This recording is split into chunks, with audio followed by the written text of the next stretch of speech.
Olá, boa tarde. 7 de setembro, dia da independência do Brasil, e você vai ver no Jornal da Assembleia de hoje.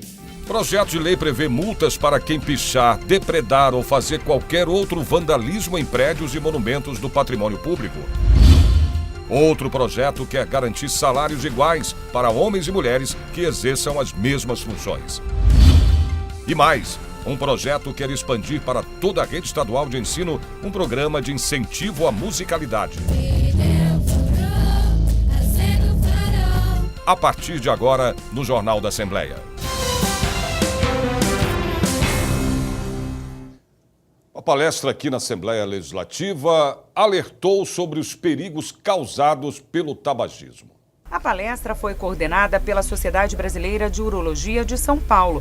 Dr. Roberto é o idealizador da campanha Maio Vermelho, que alerta a população sobre os malefícios do tabagismo e o aparecimento do câncer de bexiga. Sangramento, urina vermelha, urina escura, urina cor de Coca-Cola pode ser um sintoma, mas existem outros sintomas que normalmente estão associados à cistite, a outras doenças muito mais frequentes, mas que pode esconder uma coisa mais grave, mais letal, mais comprometedora da qualidade de vida e da própria sobrevida, que é o câncer de bexiga. Segundo a Sociedade Brasileira de Urologia, a doença afeta cerca de 2,4% da população brasileira com mais de 40 anos e em 60% dos casos atinge pessoas entre 65 e 85 anos. Em torno de 70% dos casos de câncer de bexiga estão relacionados ao tabagismo. Então, é mais uma patologia, mais uma doença que aparece numa faixa etária cada vez mais importante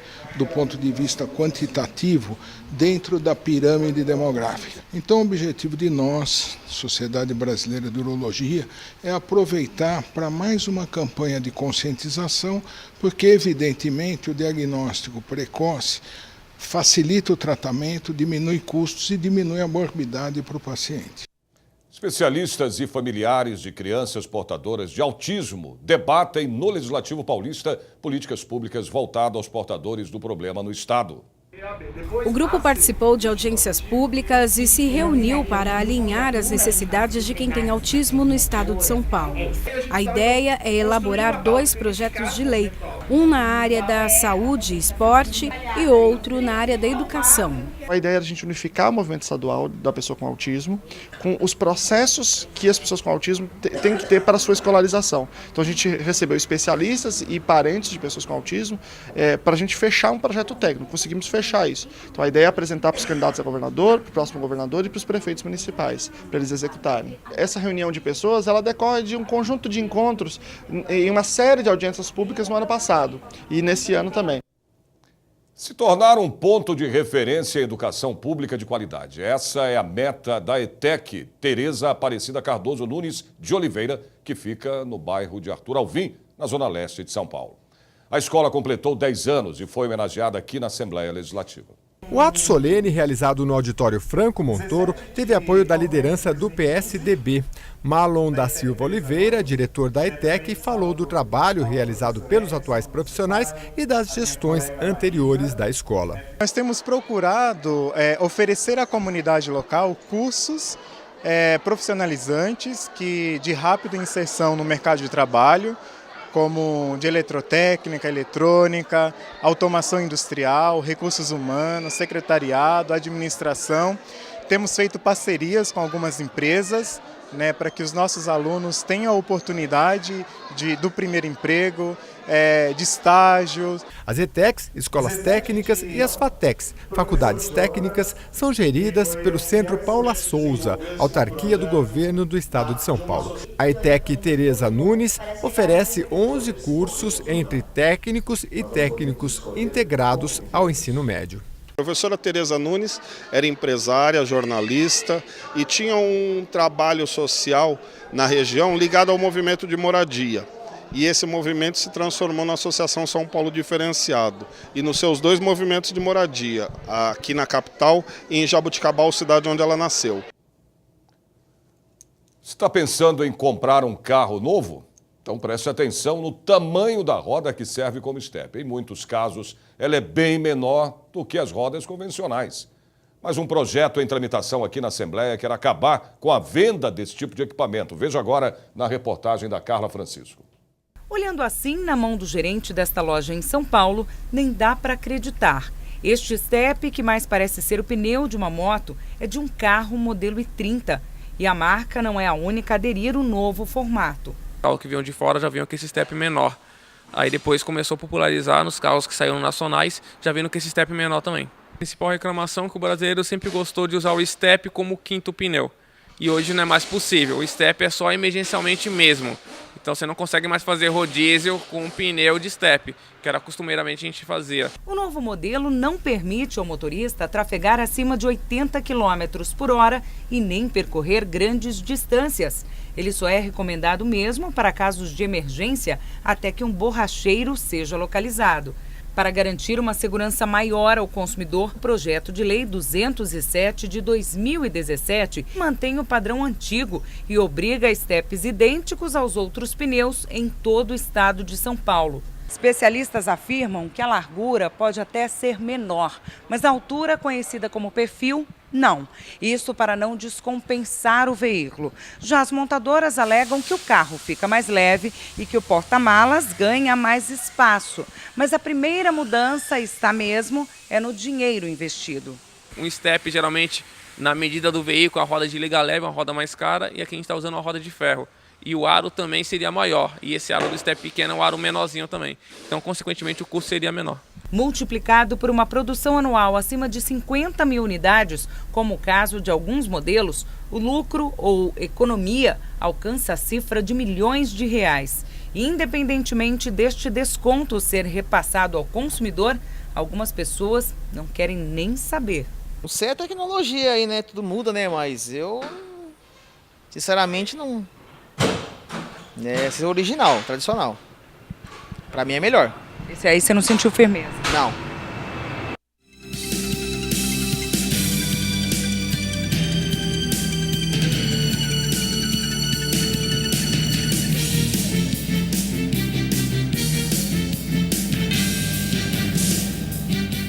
Projeto de lei quer multar quem pichar, depredar ou fazer qualquer outro vandalismo em prédios e monumentos. Voltamos já já.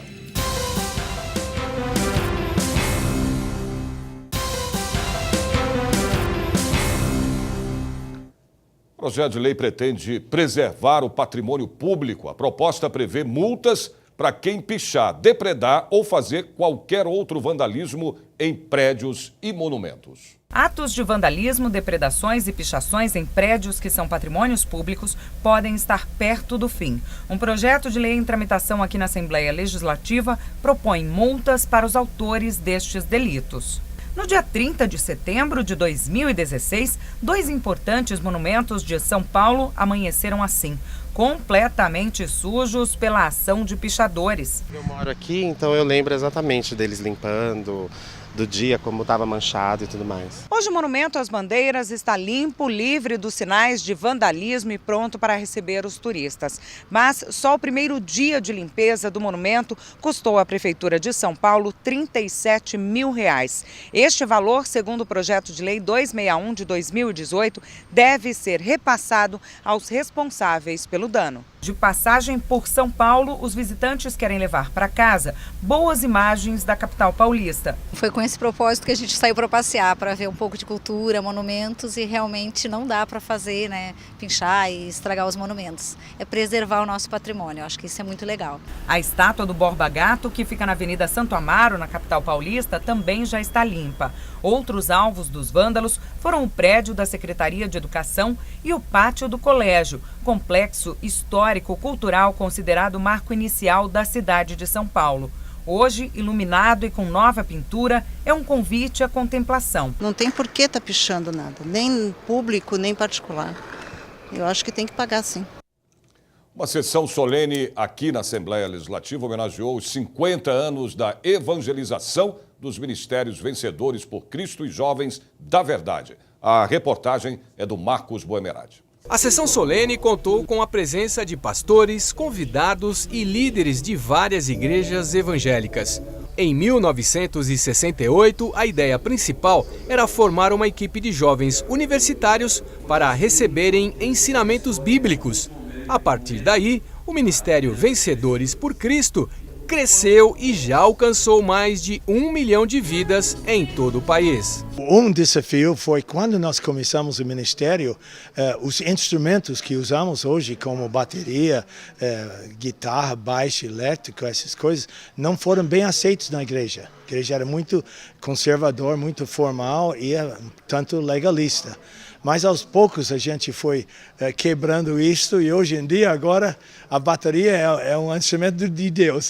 Nós acreditamos que a música possa chegar no coração dessas pessoas com uma mensagem de paz, de amor, compartilhando assim o amor de Jesus a essas jovens. Compartilhando o mesmo sonho, o Ministério Jovens da Verdade engloba uma faculdade de teologia latino-americana para 260 alunos. Além de um grande espaço para eventos, reuniões e retiros espirituais, localizado no município de Arujá, a 20 minutos do Aeroporto Internacional de Guarulhos. De acordo com o presidente do Ministério, nos dias de hoje é preciso muita criatividade quando o assunto é evangelização.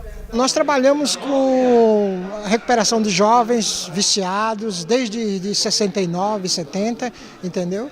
E até hoje temos agora uma faculdade de teologia, temos acampamentos para crianças, adolescentes e jovens, temos um trabalho social na nossa região com menos favorecidos, as escolas, temos trabalho em todo o Brasil com jovens e é esse o nosso trabalho. No Brasil, segundo o IBGE, 14% são idosos. Até 2040, um terço da população terá mais de 60 anos. A depressão, muitas vezes, resultado do abandono, pode prejudicar consideravelmente a saúde deles. O projeto de lei quer criar uma central telefônica para oferecer o atendimento psicológico aos idosos. O abrigo para idosos Alexandre Daruge, na Zona Sul de São Paulo, cuida de 22 mulheres e um homem. A equipe de trabalho e voluntários desenvolvem várias atividades com eles para passar o tempo, mas é a solidão o principal desafio por aqui.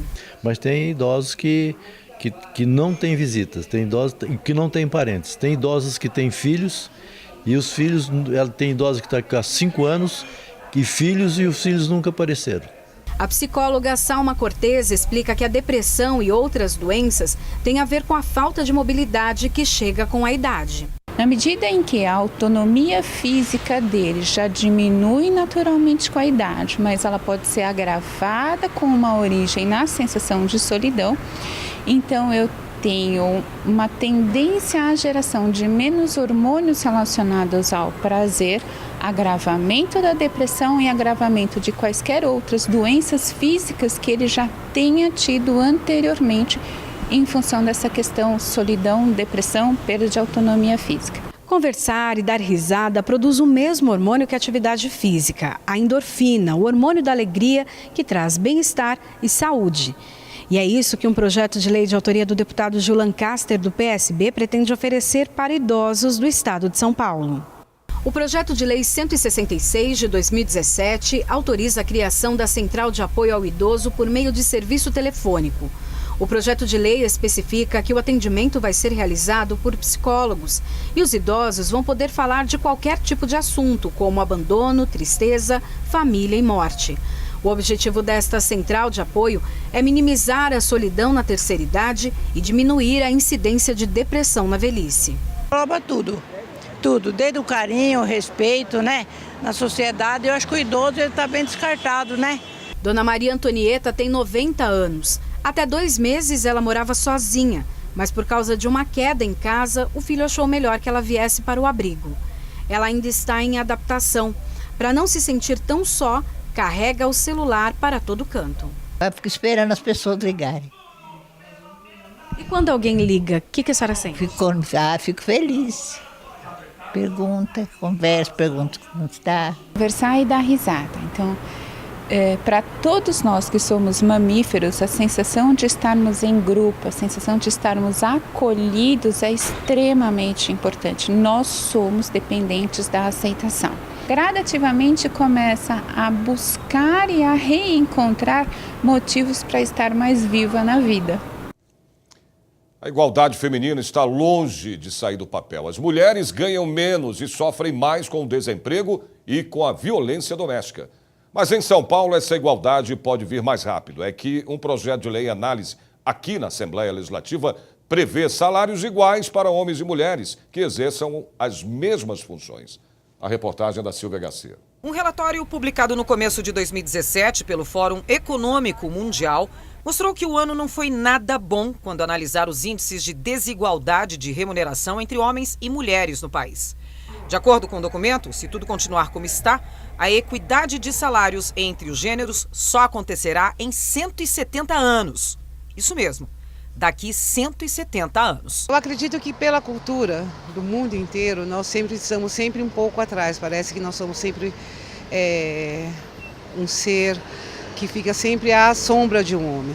Paula tem apenas 36 anos de idade, mas uma carreira sólida em administração de empresas. Antes de e-commerce, passei por tecnologia, área comercial, sempre construindo minha carreira em empresas que tivessem a ver com o que eu acredito como um mundo melhor.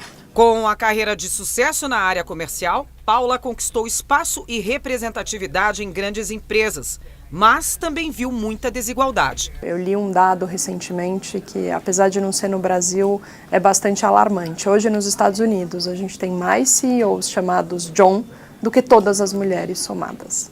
Então, ainda a nossa representatividade, tanto no mercado de trabalho quanto na política, é muito baixa. A gente ainda tem um longo caminho pela frente. Eu acho injusto. Acho que é uma desigualdade que não deveria mais existir nos tempos atuais, mas é um fato. Existem muitas situações que sim, né, que muitas empresas já têm essa consciência e dão o salário equivalente para os dois, mas infelizmente a gente ainda vive numa sociedade que a grande maioria das mulheres ainda é inferiorizada no mercado de trabalho. E isso é bem complicado, né, porque o gênero da pessoa não define nenhum tipo de capacidade. Essa situação se agrava se elas, por exemplo, forem negras.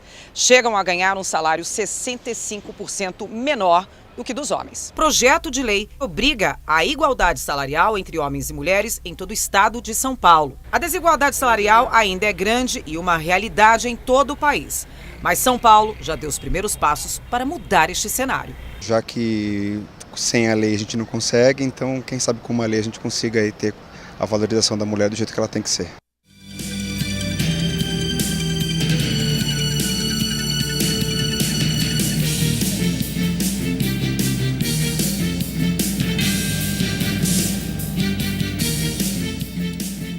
O projeto de lei aqui na Assembleia Legislativa quer expandir para toda a rede estadual de ensino um programa de incentivo à musicalidade. Os detalhes você tem depois do intervalo. Até já.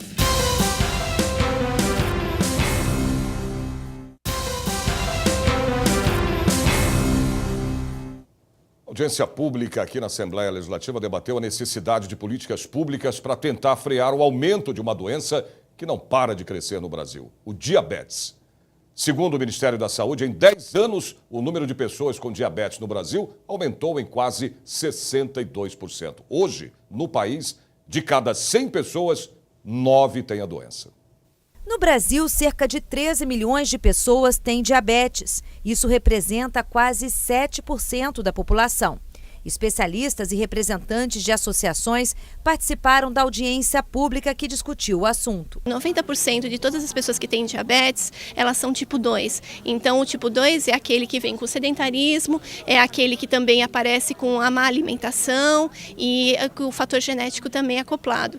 Então, a partir do momento que eles conseguem fazer a adesão ao tratamento da educação em diabetes o suficiente, aí eles conseguem ter adesão e ter uma vida plena, sem complicação alguma e sem ter gasto para o Estado também, porque hoje, em 2015, o Ministério da Saúde divulgou que eles gastaram 92 milhões de reais com complicações do diabetes, entre eles a retinopatia diabética, doença cardiovascular, que são as complicações entre muitas outras complicações do diabetes. O diabetes é uma doença crônica em que o corpo não produz insulina.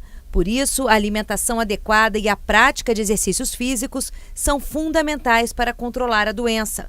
Segundo especialistas, a falta de controle do diabetes pode causar outros problemas sérios à saúde, como a perda de visão. O diabetes, ele cursa ao longo do tempo e ele é dividido em várias fases dentro do olho. em especial a tal da retinopatia diabética, que é a causa principal de perda de visão desses pacientes. Só que essa retinopatia ela vai tendo estágios graduais ao longo do tempo, e esses estágios no início são silenciosos, ou seja, o paciente não sente nada, ele enxerga muito bem.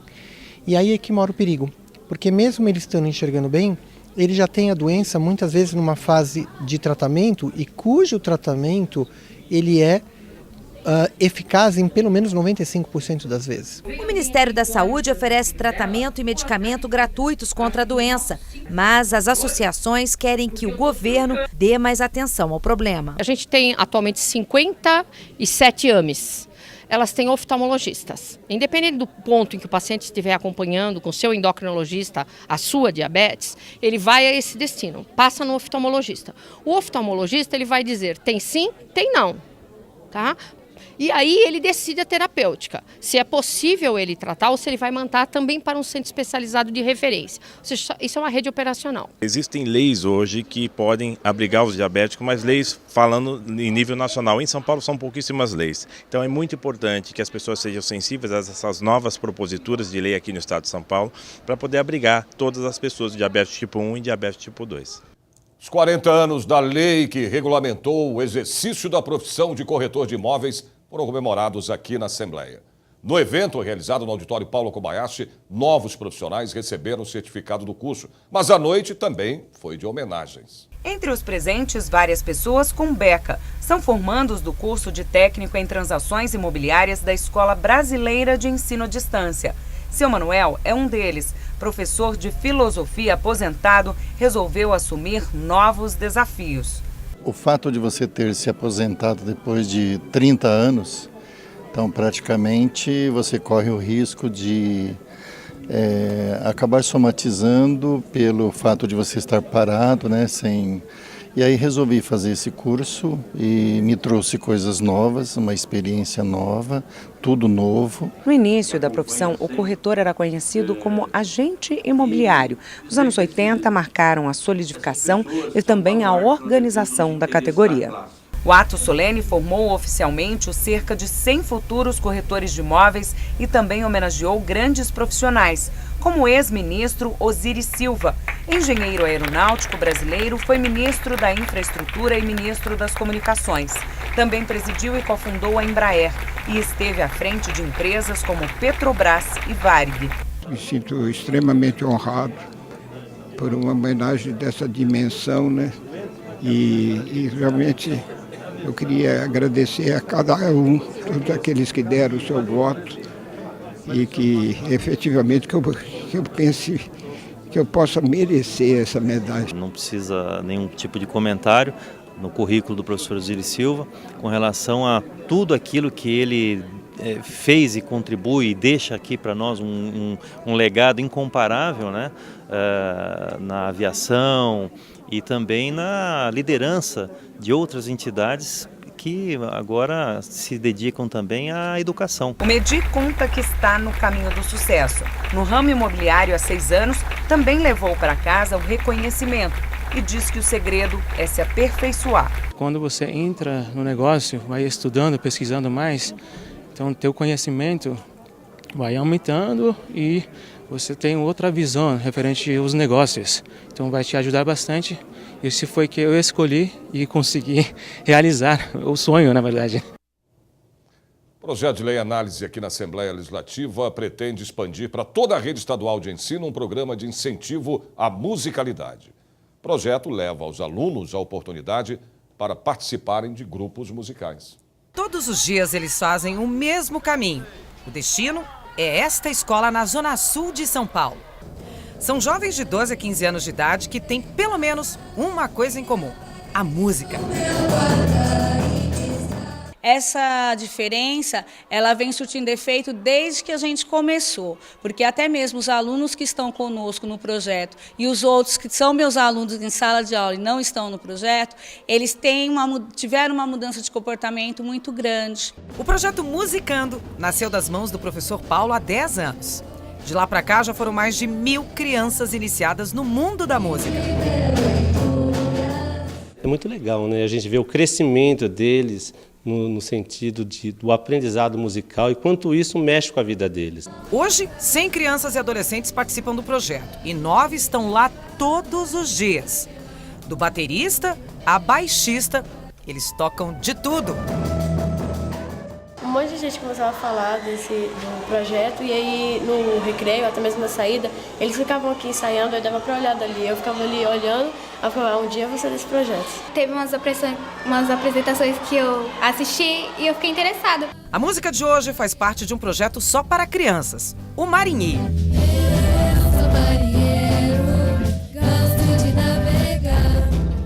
O Musicando nasceu aqui, numa escola municipal na Zona Sul de São Paulo. Mas um projeto de lei na Assembleia Legislativa vai levar esta ideia para as escolas estaduais. O projeto 49 de 2013 autoriza a criação de salas de música devidamente equipadas nas escolas estaduais. O professor Paulo já está preparando um musical sobre Tim Maia, porque o show não pode parar.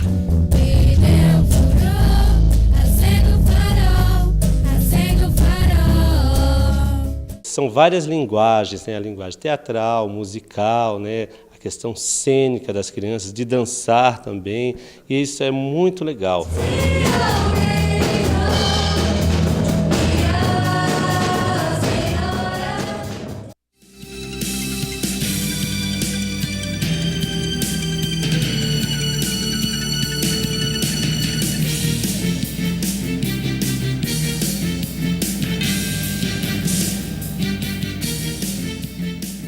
O Jornal da Assembleia desta sexta-feira, 7 de setembro, termina aqui.